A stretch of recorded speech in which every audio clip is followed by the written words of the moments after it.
Hi friends, welcome to my channel story book by Aaradhya. పెళ్ళయ్యి 4 ఏళ్ళైనా పిల్లలు లేరు అని అత్తగారు సాధిస్తూ ఉండేది. పిల్లలు పుట్టకపోతే అనాథ బిడ్డను పెంచుకుందాం అంటూ ఉండేవాడు భర్త. కానీ ఆమె వెనుక భర్త చేస్తున్న నమ్మక ద్రోహాన్ని కనిపెట్టలేకపోయింది ఆ భార్య. పిల్లలు పుట్టరనే వంకతో నా భార్యను ఒప్పించి నిన్ను మరో పెళ్లి చేసుకుంటాను, మా అమ్మ నాన్నలని ఇంటిని తను చూసుకుంటుంది, మనమిద్దరం హాయిగా ఎంజాయ్ చేద్దాం అని ఫోన్లో భర్త చేసిన వాట్సాప్ మెసేజ్ చూసి షాక్ అయిపోయింది భార్య. కానీ అప్పటికే ఆమె ప్రెగ్నెంట్. మరి ఆ తర్వాత ఏం జరిగిందో ఈరోజు మనం తెలుసుకుందాం. మేడ మీద ఆరేసిన బట్టలు తీసుకొని దిగుతున్న కమల కింద అత్తగారు కాంతమ్మ, మామగారు సుందరం గారు లేచిన అలికిడి విని గబగబా కిందికి దిగింది. లేచి చాలాసేపు అయింది. టీ ఇచ్చేదేమన్నా ఉందా లేదా అని ముఖం అదోలా పెట్టి అంది కాంతమ్మ. టీ తెచ్చి మామగారికి అత్తగారికి ఇచ్చి తను ఒక కప్పు తీసుకొని పక్కనే కూర్చుంది కమల. అవునే కమల, మాకు మనవళ్ళను ఎత్తుకునే భాగ్యం లేదా? వంశాంకురాన్ని చూడకుండానే పైకి పోతామో ఏమిటో? 4 ఏళ్ళయింది పెళ్ళయి, ఇంకా బిడ్డలని కనకుండా ఏమిటో మీ ఇద్దరి వ్యవహారం అర్థం కాదు నాకు అన్నది కాంతమ్మ. ఈ మాటలు ప్రతి 2-3 రోజులకు కమల వినాల్సి వస్తోంది. మీ అబ్బాయికి ఎన్నోసార్లు చెప్పాను డాక్టర్కి చూపించుకుందామని. ఆయన రేపు ఎల్లుండి అని దాటేస్తున్నారు అని ఏ భావం లేకుండా అంది కమల. పిల్లలు కావాలనే కదా అత్తయ్య మంచి జీతం ఉన్న ఉద్యోగాన్ని వదిలేశాను అని కొంచెం బాధగా అంది కమల. కాసేపు మౌనంగా ఉన్నారు అత్తామామలు. గాయపడ్డ మనసుతో కమల ఖాళీ కప్పులు తీసుకొని వంటగదిలోకి వెళ్ళింది. ఎందుకు ఆ పిల్లని ఏదో ఒకటి అంటూ ఉంటావు? మంచి పిల్ల కాబట్టి తిరగబడలేదు. నీ మాటలతో మరింత బాధ పెట్టకు అని భార్యను కసిరాడు సుందరం గారు. తెలిసిన వారింట బిడ్డ పుట్టినా సీమంతమైనా ఇలాంటి మాటలు కమలకు మామూలే. ఆఫీసు నుంచి వచ్చిన చరణ్ కమల సీరియస్గా ఉండటం గమనించాడు. మెల్లగా దగ్గరికి తీసుకోబోతే దూరం జరిగింది.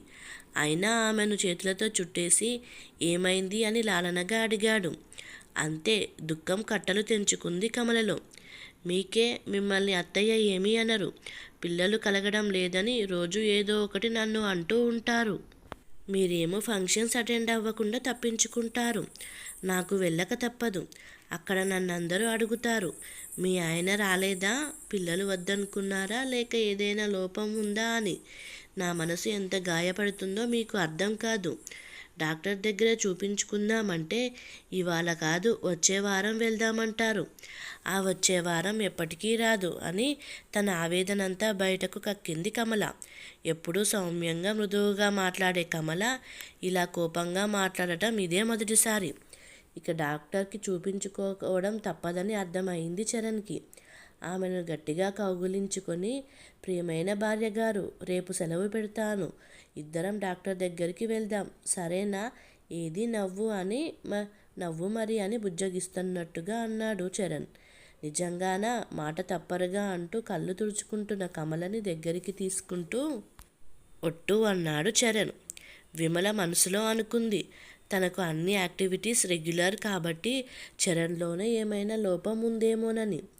అదే నిజమైతే చరణ్ ఆ విషయాన్ని ఎలా తీసుకుంటాడోనని ఆలోచనలో పడింది కమల. చరణ్ కమల ఆలోచనలకు అడ్డుకట్ట వేస్తూ, ఒకవేళ డాక్టర్ నాలో లోపం ఉంది అంటే ఏం చేస్తావు అని కమలని సందేహంగా అడిగాడు. మిమ్మల్ని వదిలి ఎక్కడికి పోను. అంత భయం ఎందుకు మీకు? దీనికే మిమ్మల్ని వదిలిపోతే మన వివాహ బంధానికి, మన ప్రేమకి అర్థం ఉండదు. మీరు నా సర్వస్వం. అయినా నాలో కూడా లోపం ఉండొచ్చుగా. అలా అయితే మీరు నన్ను వదిలి మరో పెళ్లి చేసుకుంటారా అన్నది కమల. ఒక్కసారిగా తుల్లిపడ్డాడు చరణ్.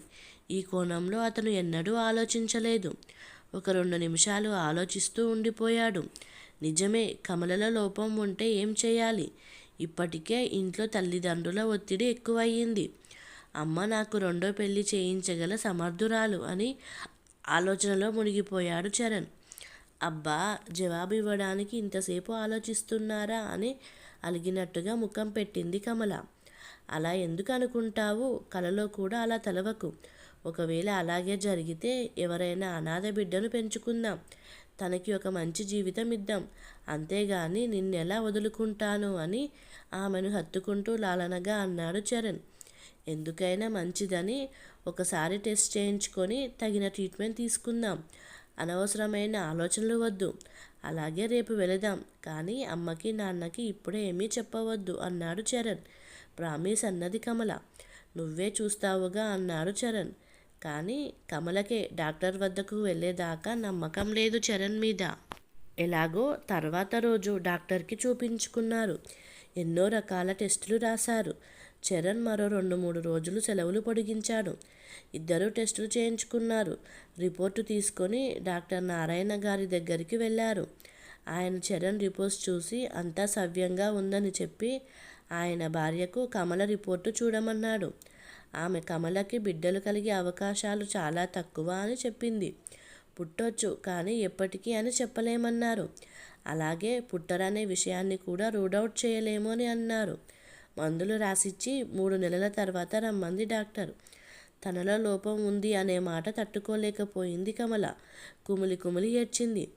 చరణ్ తనలో లోపం లేనందుకు చాలా ఆనందంగా ప్రశాంతంగా ఉన్నా కమల బాధపడుతుండటంతో తన ఆనందాన్ని తనలోనే అణుచుకున్నాడు.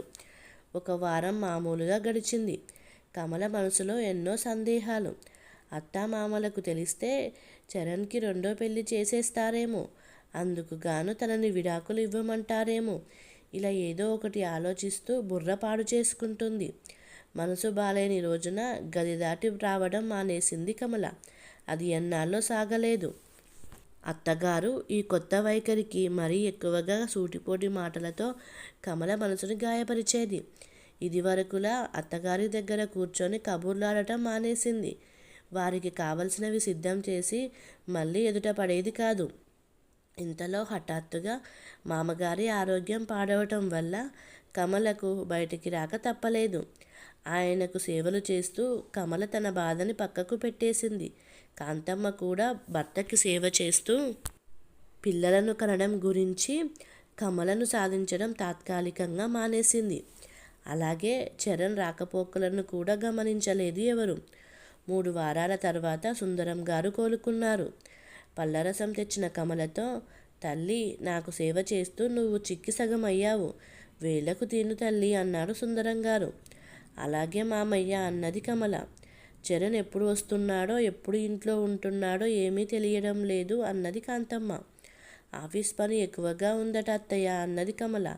ఎంత ఆఫీస్ పని ఉంటే మాత్రం ఇల్లు పట్టకుండా తిరుగుతారా అన్నది కాంతమ్మ. జవాబివ్వకుండా వంటగది వైపు నడిచింది కమల. వెనకాల ఆవిడ గునుగుడు వినపడుతూనే ఉంది కమలకు. అత్తగారు అన్నారని కాదు గాని కమల కూడా నోటీస్ చేసింది. ఈ మధ్యన చరణ్ ఆఫీసు పని మీద టూర్లకి వెళ్ళటం, 2-3 రోజుల వరకు రాకుండా ఉండటం జరుగుతుంది. ఈరోజు ఎలాగైనా చరణ్తో మాట్లాడాలని మెలకువగా ఉంది కమల. రాత్రి 12 అయ్యింది. గేటు చప్పుడికి లేచింది కమల. గుమ్మం పక్కనే ఉన్న కిటికీ పరదా జరిపి చూసింది. తెల్ల కారు. లోపల ఎవరున్నారో తెలియలేదు. చరణ్ టాటా చెప్పి గేటు మూశాడు. హాల్లో లైటు వెలగడం చూసి ఆశ్చర్యపోతూ కాలింగ్ బెల్ మీద చెయ్యి వేశాడో లేదో తలుపు తెరుచుకుంది. ఏం మాట్లాడకుండా తన గదిలోకి వెళుతున్న చరణ్కి డైనింగ్ టేబుల్ మీద 2 కంచాలు కంటపడ్డాయి. కమల, నువ్వింకా భోజనం చేయలేదా అన్నాడు చరణ్. చాలా కాలానికి అతని నోటి వెంట తనకిష్టమైన పిలుపు విని విచలితురాలయ్యింది. పరుగున అతనిని అల్లుకొని వెక్కి వెక్కి ఏడవసాగింది కమల. అతడు ఆమెను పొదివి పట్టుకొని ఏమైంది అనేసరికి ఆమె దుఃఖం కట్టలు తెంచుకుంది. ఎందుకు చరణ్ నన్ను తప్పించుకొని తిరుగుతున్నావు? నేను మీ బిడ్డలకి తల్లిని కాలేనని నన్ను దూరం పెడుతున్నారా? ఇదివరకు మనమిద్దరం ఎలా ఉండేవారం, ఇప్పుడు ఎందుకు ఇలా జరుగుతోంది? ఇదివరకు సాయంత్రం 6 అయ్యేసరికి ఇంటికి చేరేవారు, కానీ ఇప్పుడు అసలు ఇంటికి రావడమే తగ్గించేశారు. భోజనం కూడా సరిగ్గా చేయడం లేదు అని ఆవేదనతో అంది కమల. పిచ్చిదానా, అలాంటిదేం లేదు, ఆఫీసు పనిలో ఒత్తిడి అంతే అన్నాడు చరణ్. ఇది వరకు తరచూ టూర్లు వెళ్ళేవారు కాదు. ఇప్పుడు సగం నెల టూర్లంటూ తిరుగుతున్నారు అన్నది కమల. ప్రమోషన్తో పాటు బాధ్యతలు కూడా పెరుగుతాయి కదా డార్లింగ్. నేనొక్కడనే కాదు, నాతో పాటు సాయి కూడా వస్తున్నాడు అంటూ ఎలాగో కమల కన్విన్స్ అయ్యేట్టు చేశాడు చరణ్. ఆ రాత్రి వారికి మరపు రానిదయ్యింది. ఇద్దరి శరీరాలు ఒకటై కమలకి భర్త పూర్తిగా తనవాడే అనే భరోసా కలిగింది. ఆ రోజు నుండి కొంచెం ఇంటి పట్టున ఉండటం, తల్లిదండ్రుల క్షేమ సమాచారాలు కనుక్కోవడం, కమలతో కలిసి సినిమాలకి షికార్లకి తిరగటం చేస్తున్నాడు చరణ్. అంతా సవ్యంగా మునుపటిలాగే ఉంది. కమల కూడా స్తబ్దుగా ఉండక హుషారుగా తిరుగుతోంది. కానీ టూర్లు మాత్రం ఇదివరకు మీద తగ్గినా వెళ్ళడం మానలేదు చరణ్. నెలపైన గడిచింది. మరలా చరణ్ టూర్లు వెళ్ళటం మొదలయ్యింది. కమల కూడా అంతగా ఫీల్ అవ్వలేదు. కాంతమ్మ, సుందరం గారి ఆరోగ్యం కుదురుకుంది. వాళ్ళు తరచూ చుట్టాల ఇంటికి వెళ్తున్నారు. వారితో పాటు కమల కూడా.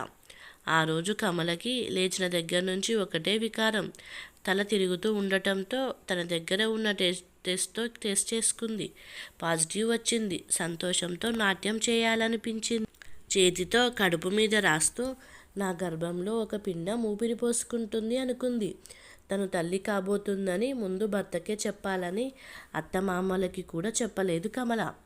ఆ రోజు సుందరం గారికి వరుసకు అన్నగారైన హనుమంతు కోడలి శ్రీమంతానికి వెళ్ళడానికి తయారవుతున్నారు. కమల కూడా వారితో పాటు వెళ్ళింది. సీమంతం బాగా జరిగింది. మనసులో తన శ్రీమంతం గురించి ఊహించుకుంది కమల. తెలిసిన వారు, కాంతం, నువ్వెప్పుడు మన వల్ల ఎత్తుకుంటావే? నీ కొడుకుకి పెళ్ళయి 4 ఏళ్ళు అయ్యిందేమో. అయినా ఈ కాలం పిల్లలు ఏమిటో, పెళ్ళికి భయపడరు కానీ పిల్లల్ని కనడానికి భయపడతారు అన్నారు చుట్టాలు. విని నవ్వుకుంది కమల. త్వరలో మీ నోళ్ళు మూతపడతాయి అని మనసులో అనుకుంది. కమల సాయంత్రం బజారుకు వెళ్తున్నానని చెప్పి డాక్టర్ మైత్రి దగ్గరికి వెళ్ళింది. కమలకు స్కానింగ్ చేసి 10 వారాల గర్భమని, అంతా బాగుందని, నెలకు ఒకసారి చెకప్కి రమ్మని, ఇంకా కొన్ని జాగ్రత్తలు చెప్పి పంపించింది డాక్టర్. భర్త వచ్చే టైం అయిందని, భర్తకి ఈ రాత్రి శుభవార్త చెప్పి అతని ముఖంలో ఆనందం చూడాలని ఇంటికి వచ్చింది కమల. ఇంట్లోకి రాగానే కమలకి భర్త నుండి ఫోన్ వచ్చింది. కమల, నేను అర్జెంటుగా ఆఫీస్ పని మీద బెంగళూరు వెళ్తున్నాను. బట్టలు సర్ది ఆఫీస్కి పంపించు అన్నాడు చరణ్. ఎన్ని రోజుల క్యాంపు అని అడిగింది కమల. వారం రోజులు పట్టేటట్టుగా ఉంది. 2 రోజులు అనుకొని ఎందుకైనా మంచిదని 2 జతలు పొద్దున తీసుకొచ్చాను. కానీ వచ్చాక తెలిసింది వారమని. ఏదో మేనేజ్ చేస్తాలే అని అన్నాడు చరణ్. మీరొక్కరే వెళ్తున్నారా అన్నది కమల. లేదు, సాయి కూడా ఉన్నాడు అని చెప్పాడు చరణ్. సరే, ముందుగా రావడానికి ట్రై చేయండి అన్నది కమల. ఓకే, బాయ్ డియర్ అని ఫోన్ కట్ చేశాడు చరణ్. ఏదో ఒంట్లో శక్తి అంతా కోల్పోయినట్టు అనిపించింది కమలకి. 5 రోజులు గడిచాయి. వరలక్ష్మి వ్రతానికి చీరలు కొందామని కాంతం కోరడంతో అత్తగారిని తీసుకొని షాపింగ్ మాల్కి వచ్చింది కమల. చీరలు కొని షాప్ బయటకి వచ్చేసరికి ఎదురుగా సాయి భార్యతో సహా కనపడ్డాడు. కమల తన భర్త కూడా వచ్చేసి ఉంటాడని ఉత్సాహంగా వారి దగ్గరికి వెళ్ళింది. హాయ్ అన్నయ్య, హాయ్ వదిన అని పలకరించింది కమల. అరే కమల, చాలా కాలం తర్వాత కలిశాము అన్నాడు సాయి. నమస్తే ఆంటీ అని కాంతమ్మని పలకరించాడు సాయి. అన్నయ్య ఇవాళ్ళే వచ్చారా బెంగళూరు నుంచి అని అడిగింది కమల. నేనెప్పుడు వెళ్ళాను? నేనెక్కడికి వెళ్ళలేదు ఆశ్చర్యపడుతూ అన్నాడు సాయి. ఒకసారి చుట్టూ చూసింది. కాంతమ్మ సాయి భార్యతో కబుర్లాడుతూ ఉంది. మరి అన్నయ్య, ఆయన నెలలో 5-6 సార్లు టూర్లు అంటూ ఏదో ఊరి ప్రయాణం అవుతున్నారు. మీరు కూడా ఆయనతో పాటే ఉంటారని చెప్పారు కంగారుగా అడిగింది కమల. చరణ్ది నాది ప్రొడక్షన్ డిపార్ట్మెంట్. మార్కెటింగ్ వాళ్ళకి టూర్లు ఎక్కువ ఉంటాయి, మాకేం ఉండవు. అయినా కమల, నీకు ఒక మాట చెప్పాలమ్మా. మా ఆఫీసులో పనిచేసే శ్రావ్యతో చరణ్ తిరుగుతున్నాడు అనే పుకారుంది ఆఫీసులో. కొంచెం కనిపెట్టుండు అని చెప్పాడు సాయి. కమల ఇంటికి ఎలా వచ్చిందో తెలియదు. బెడ్రూమ్లోకి వెళ్ళి తలుపు వేసుకొని మంచం మీద వాలిపోయింది.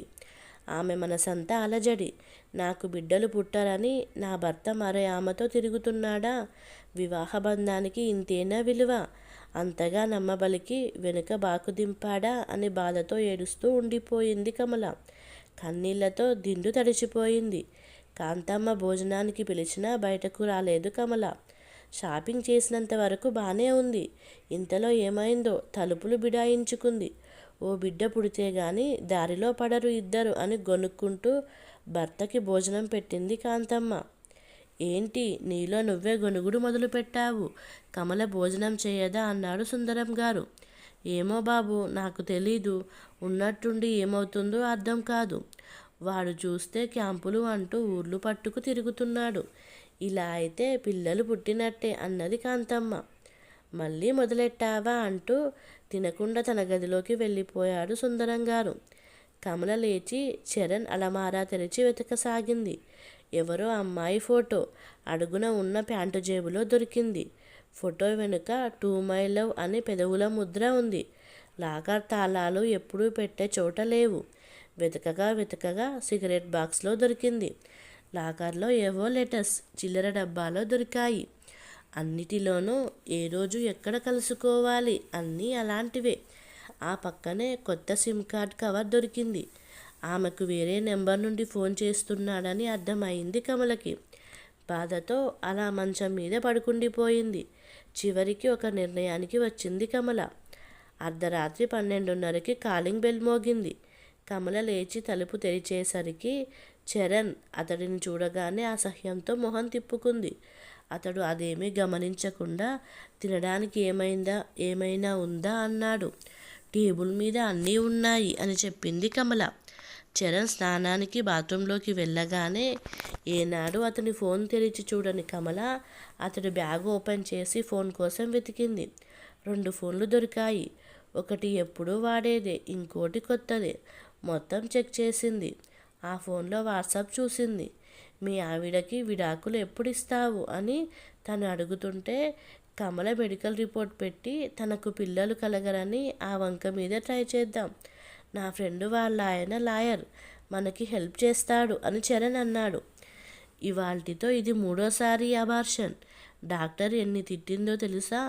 ఇంకోసారి నేను తీయించుకోను, బిడ్డను కంటాను అని ఆ అమ్మాయి అంటుంటే శ్రావ్య డియర్, కమలకి అనుమానం వచ్చింది.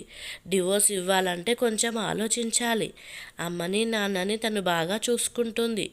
విడాకులు అంటే నా పేరెంట్స్ గొడవ పెట్టొచ్చు. పైగా బోలెడు డబ్బు భరణంగా ఇవ్వవలసి వస్తుంది. అలా కాకుండా సమయం చూసి తనని కన్విన్స్ చేస్తాను. అప్పుడు ఒకే ఇంట్లో ఉండొచ్చు. ఇల్లుని మా పేరెంట్స్ని అది చూసుకుంటే మనం లైఫ్ ఎంజాయ్ చేయొచ్చు. పైగా తన పేరెంట్స్ ఎప్పుడో చనిపోయారు. అన్నయ్య ఉన్నా పట్టించుకోడు అని చరణ్ అంటున్నాడు. నీ బుర్ర అమోఘం అంది శ్రావ్య. ఇదంతా చదువుతున్న కమలకు కాసేపు మెదడు బ్లాంక్ అయ్యింది. తీసినవి యథాస్థానంలో అలాగే పెట్టింది కమల. స్నానం చేసి అద్దం ముందు నిలబడి తల దువ్వుకుంటూ అద్దంలో నుంచి కమలను చూసి ఏం అలా ఉన్నావు అన్నాడు చరణ్. సాయన్నయ్య టూర్లకి వెళ్ళలేదట అన్నది కమల. ఆ మాటకు చరణ్ గతుక్కుమన్నాడు. మీకు అసలు టూర్లు ఉండవట అని మరో బాణం వేసింది. చరణ్ మౌనంగా ఉన్నాడు. ఈ శ్రావ్య ఎవరు? ఎన్నాళ్ళ పరిచయం? గట్టిగా అడిగింది కమల. తను మా ఆఫీస్లో పనిచేస్తుంది. 1.5 నుండి తెలుసు. అంతే, ఇంకేం లేదు అని తడబడుతూ చెప్పాడు చరణ్. అబద్ధాలు చెప్పకండి, నాకన్నీ తెలుసు. ఎందుకు నన్ను మోసం చేస్తున్నారు అన్నది కమల. కమలకు విషయం మొత్తం అర్థమైపోయిందని ఇక దాచిపెట్టి లాభం లేదనుకున్న చరణ్, మోసమేముంది, నువ్వు ఇవ్వలేనిది ఆమె ఇవ్వగలదు అని అన్నాడు. ఈసారి అతడి గొంతులో ధైర్యం స్పష్టంగా వినిపించింది. ఆ రోజు మీరేమన్నారు? మనకు పిల్లలు పుట్టకపోతే అనాథ బిడ్డను పెంచుకుందాం, నిన్ను మాత్రం వదులుకోను అని. మరి ఇప్పుడేంటి ఇలా అన్నది కమల. ఆ రోజు పరిస్థితికి అలా అన్నాను. నేను ఒక్కడినే మా నాన్నగారికి. నాకు వారసుడు కావాలి కదా. ఇంకా ముసుగులో గుద్దులాట ఎందుకు? శ్రావ్యను ప్రేమించాను. ఆమె నాకు బిడ్డలని ఇవ్వగలదు. అందుకే ఆమెను పెళ్లి చేసుకోవాలి అనుకుంటున్నాను. కానీ మనకి విడాకులు వద్దు. శ్రావ్యను నేను పెళ్లి చేసుకోవడానికి నీకేమీ అభ్యంతరం లేదని పేపర్ మీద రాసివ్వు చాలు. ఇక్కడే ఉండు, నీకే లోటు రానివ్వను. నీ నిర్ణయం ఎంత త్వరగా తెలిపితే అంత మంచిది అన్న అతని మాటలలో తెగింపు కమలకి అర్థమయ్యింది. ఇక వారిద్దరి మధ్య ఏ బంధం లేదని. చరణ్ మంచం మీద ఒరిగిపోయాడు. అతని ముఖంలో ఏదో నిశ్చింత. ఆమెలో అగ్నిపర్వతాలు బద్దలవుతున్నాయి. లేచి హాల్లో అటూ ఇటూ తిరగసాగింది. కాసేపటికి ఒక నిర్ణయానికి వచ్చింది.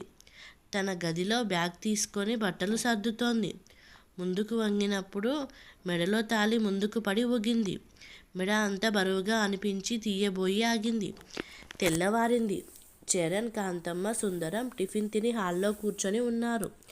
అంతవరకు కమల వారి ఎదుట పడలేదు. వాళ్ళు కొడుకుని అడుగుదామంటే అతను ఆఫీస్కి బయలుదేరబోతున్నాడు. షూ వేసుకుంటూ కమల ఏం చేస్తుంది లోపల అనుకున్నాడు చరణ్. అంతలో కమల తన బ్యాగ్ తీసుకొని హాల్లోకి వచ్చింది. అత్తయ్య, మామయ్య, మీ అబ్బాయికి పిల్లలు కనే భార్య కావాలి అని తన ఆఫీస్లో పనిచేసే ఆవిడను పెళ్లి చేసుకుంటాడట. అందుకు నాకేమీ అభ్యంతరం లేదని కాగితం మీద రాసి ఇవ్వాలట అని నొక్కి గట్టిగా చెప్పింది కమల. చూడండి మిస్టర్ చరణ్, ఏదో అన్నావు, నాకేం లోటుండదు అది ఇది అని. నువ్వు ఒక విషయం మర్చిపోయావు. మన పెళ్లి సమయానికి నేను కూడా క్వాలిఫైడ్ ఇంజనీర్ని అని. 20 లక్షల ప్యాకేజీలో ఉండేదానిని. ఫ్యామిలీ స్టార్ట్ చేద్దామనే ఉద్దేశంతో 1.5 ఏళ్ల కిందట మానేశానని. మీ 2వ వివాహానికి నా శుభాకాంక్షలు.